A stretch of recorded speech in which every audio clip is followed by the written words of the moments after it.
Hey darlings, a little practical prepper content for you today. Let's pretend we're just talking about natural disasters, but I'm sure you can imagine how this might apply otherwise. Where I live in New York, the most likely natural disaster is a hurricane and flooding that happens as a result of that. So, I always recommend to people who live in New York that you know someplace where you can go, a friend's place, or a family's place, whatever it is, right? Have it in mind ahead of time.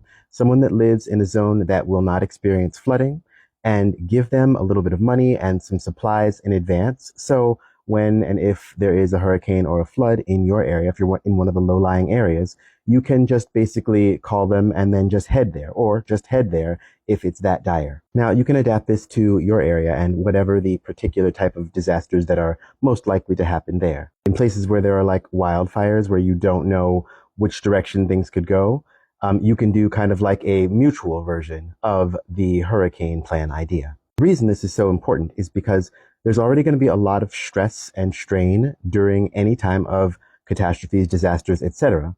So it will be much less so if you just have a plan in place. And also the like additional financial strain or whatever that it could present for you to just, call someone and be like, I need to come there now, will be completely alleviated if you have ahead of time already planned for this and get in depth with it.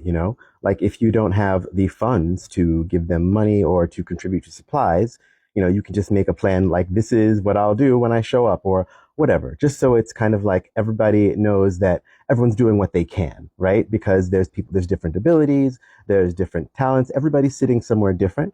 But the idea is to plan ahead so that no one feels like they're being put upon by anything more than the circumstance itself, because it's already going to be a stressful situation.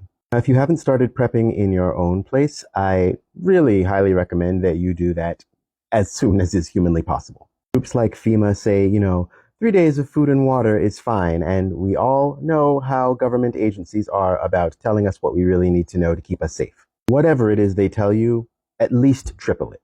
And as much more than that as you can safely. And, like we don't have a lot of space here in the city, but if you know someone that has more space, have them hold some stuff for you. And, basically use everyone's particular like situation in order to make things better for everyone involved. And have your pod or your squad or whatever ready. Like, seriously, you don't want to go to any government run type of emergency center, right? It really does behoove you to have this stuff figured out in advance. I'll make a separate video about food prepping, but really just in your own place, get an extra like 25, 50-pound bag of rice and get a bunch of extra water or like a water brick or something that can just hold water and a water bob. It's basically a thing that sits inside your bathtub and you can just fill it up, and it's basically like a giant water bottle in your bathtub. Food, shelter, and safety are the things that you are going to be most concerned about in a stressful situation. So the more you do ahead of time to prevent any of those being a major concern, at least in the initial stages, the better off you'll be. And more importantly, the more you'll be able to help other people. And if you're in a position where you can store up like 2, 3, 4, 5 months of like food and dried goods, etc., remember that like that's not necessarily all going to be for you. That puts you in a position to really, really help out your community in a time of need. And community is what everyone is going to most need if things go down. I mean, obviously it's when.